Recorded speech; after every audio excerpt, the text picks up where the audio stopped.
All right, so here is our basic Form 1040. This is, so that those tax return problems that you're working on and Tax Act, this is your ultimate product. Now the 1040 is the form that contains all of the summary information. There are probably behind the 1040 other schedules and worksheets that have been filled out. But everything bleeds into the 1040. All of the information. So the 1040 really is a summary of everything. It's a summary form. And there are a lot of things behind it. But we start out real simple with just talking about the 1040. All right, so, and did the chapter come up, Shelby? Yeah, I went a different way and got it. Okay, that's weird that the link didn't work for you. Okay. Identifying information is first.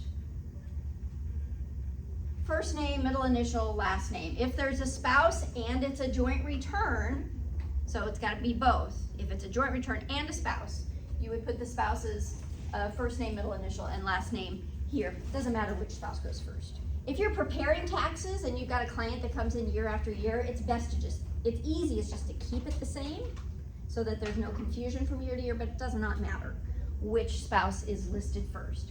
There's social security numbers over here. Children don't go up here, just the primary taxpayers.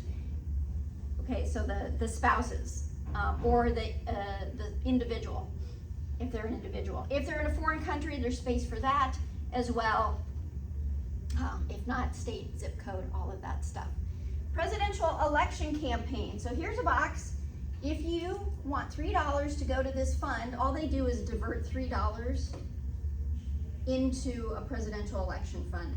Most presidential candidates these days, I don't think, draw from this fund because they can make a heck of a lot more money by fundraising because they have to choose between it, whether they take federal money for their elections or they privately fundraise. I believe, I'm not an expert on campaign finance, but so I'm not sure what happens to this money when nobody takes it. But you can click it for one or for each of you. Look on your tax return problems because they may say, you know, so-and-so, you know, first primary taxpayer chose yes, spouse chose no. So be careful of that because it'll tick you off. You know, you have to check it. If you don't check it, then you'll be dinged a point or two. Maybe not a point or two, but a fraction of a point probably. So just be careful of that. Filing status, right here.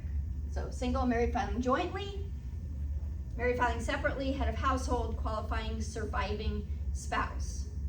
We'll talk about each of these in detail and how we define each of these. We start in chapter 2, talking about those filing statuses. If you're married filing separately, you have to give the name. Let's see, if you check married filing separately, enter the name of your spouse. I want to be able to match up the two returns together, okay? Because there are some special circumstances for married filing separately that they're intended to prevent people from taking advantage of that filing status, like doubling up on certain deductions and credits, that they're not, that they would take that filing status simply to double up on any of those credits and deductions. Digital assets, take note of this because I think they want this on your tax return problems. And this is an easy one to overlook. This is the question about cryptocurrency, Bitcoin. Did you at any time receive or sell, exchange, or otherwise dispose of a digital asset? Doesn't matter if you made money on it. Doesn't matter if you lost money on it. If you had any transaction, buying or selling, you have to click yes on here. Your problems will tell you, and I think pretty bold red print too, whether or not the client did or did not. I think for most of them it's no, but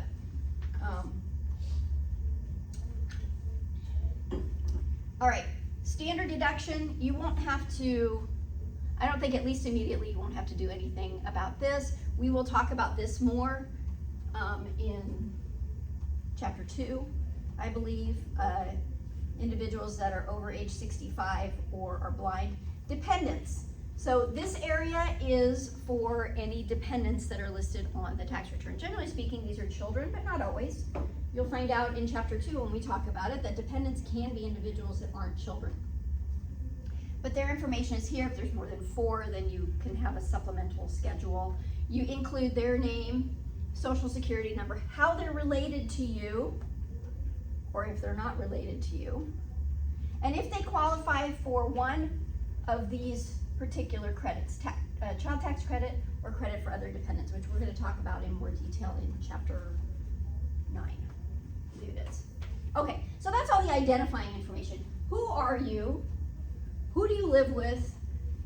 How many, do you have any dependents? What's your filing status? That sort of stuff. Then we get down, we already get like half of the page down before we get to the income part. This here. This part of the simple equation.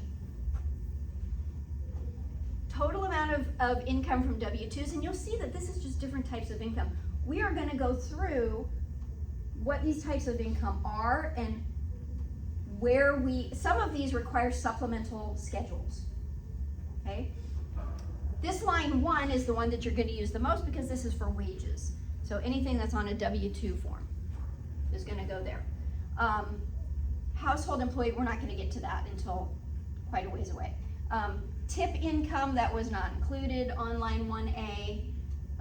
We don't do anything with the Medicaid waiver payments or taxable dependent care benefits. Employer provided adoption benefits, we really don't do that. But this is, let's see, any other earned income, things that aren't maybe included in here could go on line H. These are kind of obscure. A lot of these are rather obscure. You don't see them all that much. So we're not going to do, the only thing we're going to really deal with here, whoops, no, go back, there we go, is line 1A. You're not going to have to enter anything else through B through I. We go from I to Z. That's really weird. Okay, so line 1Z, dang it, add lines 1A through 1H. On your tax return problems, I think this is an automatic calculation. Okay, but double check it. Okay, and in your case, since we're not entering anything in those other lines, line 1Z is going to be the same as what's on line 1A. Okay. Next up, different types of income. So that's all like earned income, money that you earned from wages for the most part. Now we've got different types of income. Interest. We've got tax exempt interest and we've got taxable interest. Certain types of interest income are not taxable, but you still have to enter it on the form. Dividends. You learned about that in financial accounting.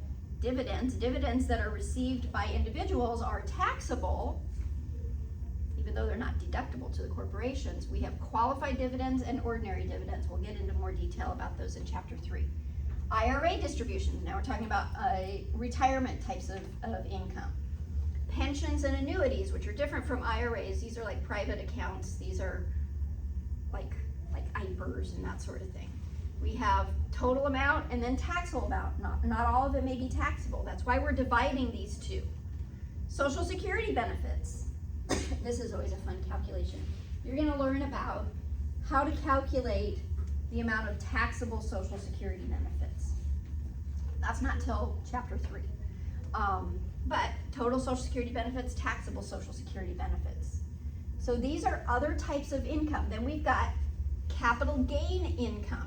And you can see here, attach Schedule D if required. That means we've got a supplemental schedule out there that we did we entered it all in and we come down to a total number that then is being transferred into the 1040. Okay, additional income from Schedule 1, we'll show you Schedule 1. I don't know if it's in this chapter or the next one. And then we add all of that together for our total income. Okay, we're still right here. We're still in the first part. Our total income here. So this is line 9 for our income, and we've summed up all of that stuff. Line 10, adjustments to income. These are a type of deduction, but for right now, we're not going to talk about them. Okay, we're going to talk about them in more detail in chapter 4.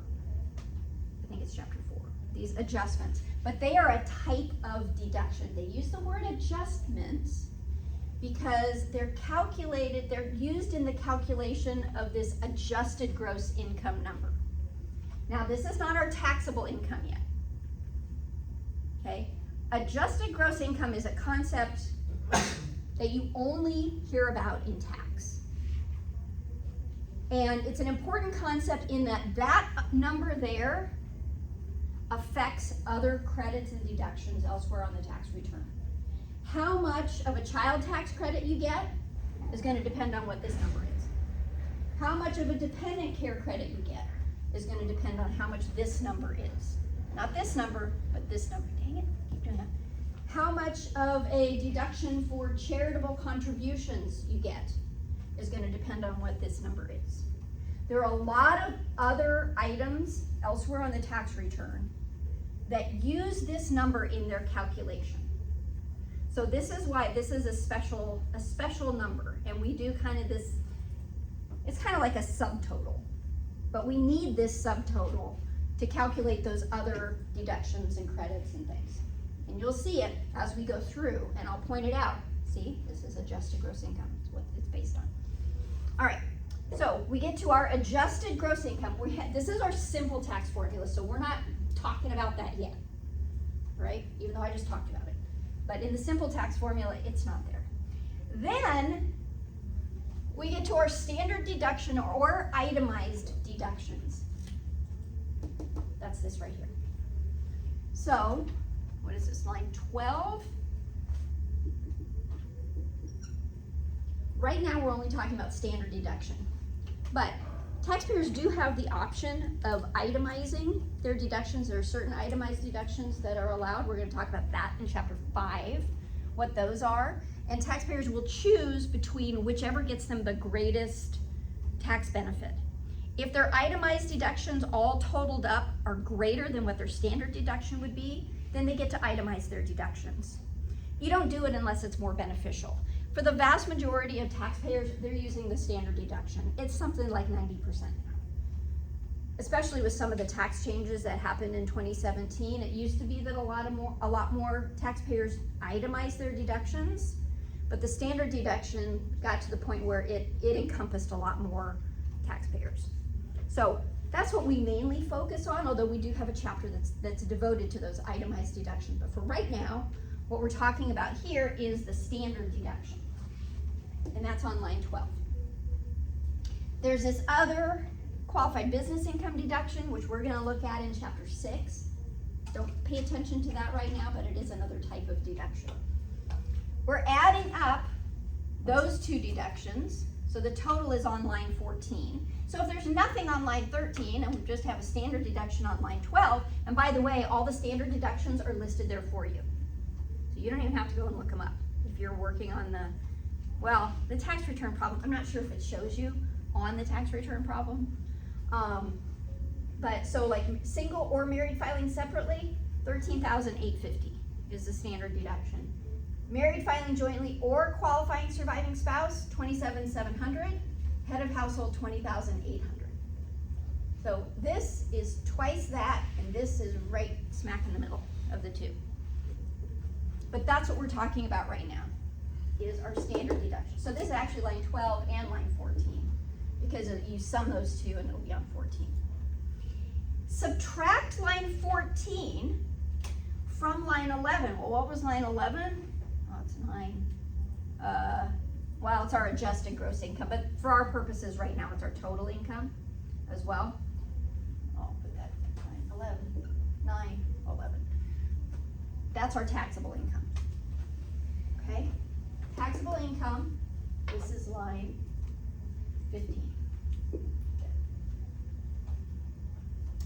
That's the first page. So all of this here is page 1. of the 1040. Page 2 is where we do most of the calculations, then to figure out the tax and what we've already paid. So let's carry on. All right, next part is, so I told you that this is behind the scenes, this rate is behind the scenes. It's kind of at the cutoff. It's between lines 15 and 16. At line 15, we do the calculation, but we don't actually do the calculation here on this form. We just come up with the result, which is on line 16. So all of this is page 2 of the 1040. Here. Oh, I'm sorry. This is line 16. Our tax liability, right there, tax. See instructions, that's our calculation. All right, then we've got some other credits, which we're gonna talk about in more detail later. The credits are listed here. Most of the credits are listed here. Total tax, so it would be line 16 minus any of those other credits. Total tax is line 24. So this is also going to show up on line 24. For our purposes right now, there's going to be no difference between those two because we're not talking about credits at this point. All right, there's our total tax. Now, how much have we already paid? Those payments here are line 25. So how much has been withheld? Federal income tax withheld from W-2s, 1099s, and other types of forms, or in any other way.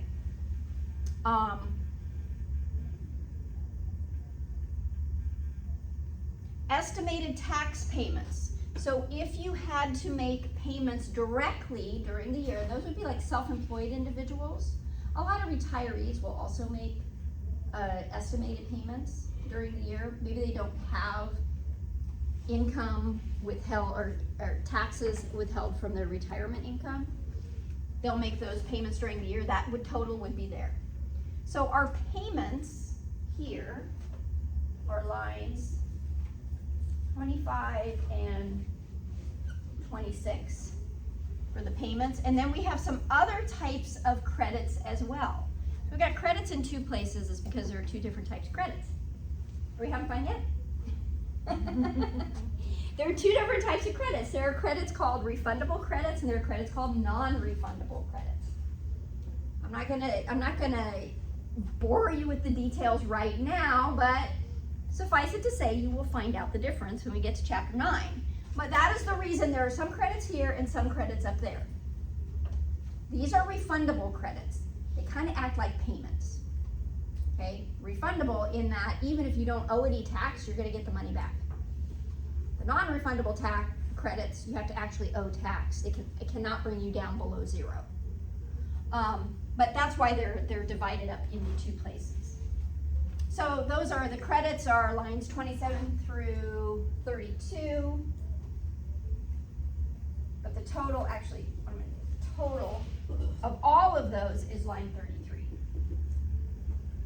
Is where you would see the tax payments and credits. So, down here, line 34, you are going to, if line 33, payments and credits, is more than line 24, tax liability, then subtract 24 from 33, this is the amount you overpaid, you're due a refund. You paid too much, more than you needed to during the year. If, however, the opposite is true, subtract line 33 from 24, if it is less than line 24, then you owe to the IRS. You owe an additional amount. So, for example, let's say that our tax liability, we do all these calculations, our tax liability was $3,000. Over the course of the year, through our paycheck, we had $2,500 withheld. So this is line 24, this is line 33. So think about this. If line 33 is more than line 24, no, it's not in this case, right?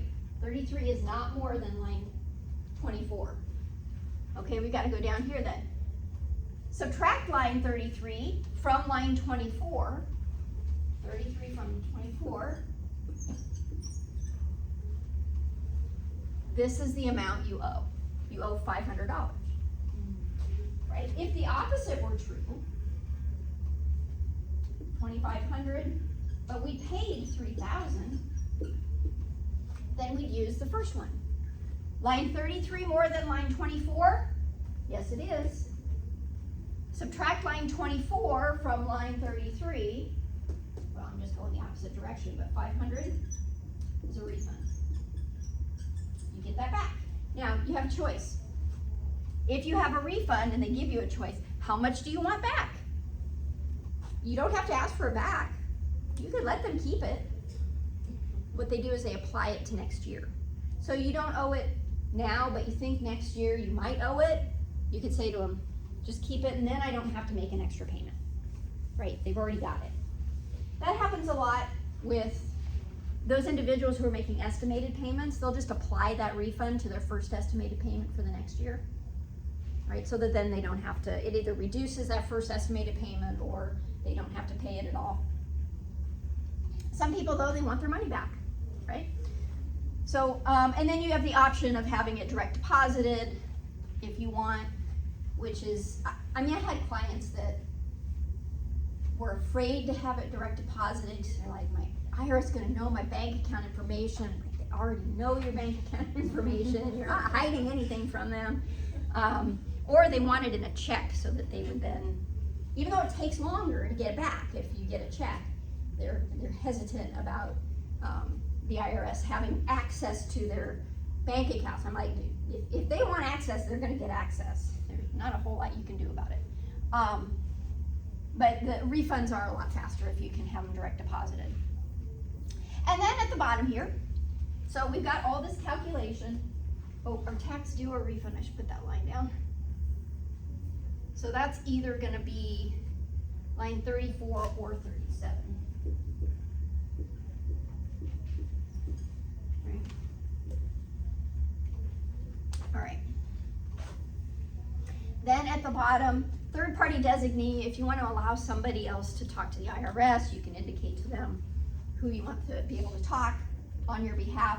Signature, mostly because we have so many e-file forms, these are actually electronic signatures these days. Sometimes it just it consists of a PIN number that is entered into the system, or it's on the e-file authorization form that you just sign. It's just a one sheet, but that replaces this signature. But the requirements are the same. And if you read it, under penalty of perjury, I declare that I have examined this return and accompanying schedules and statements to the best of my knowledge and belief. They are true, accurate, they're true, correct, and complete.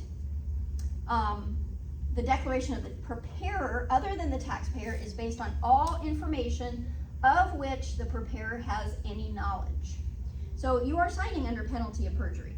This is a legal form. It's a legal, and if it's wrong and you knew it was wrong and you should have known it was wrong, then that's what will get you into trouble, is that you signed the form.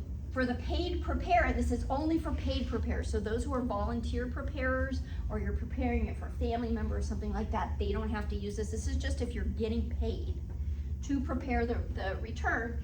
They put all of their information down here, and they have to sign it as well. The tax preparer, as you can see, it says declaration of preparer, based on all information of which the preparer has any knowledge. So if the client did not provide all the information, the preparer doesn't have that knowledge, right? They can't be held responsible for information that they didn't receive. But that's the tax form. All right. Oh, we do go in through filing status here.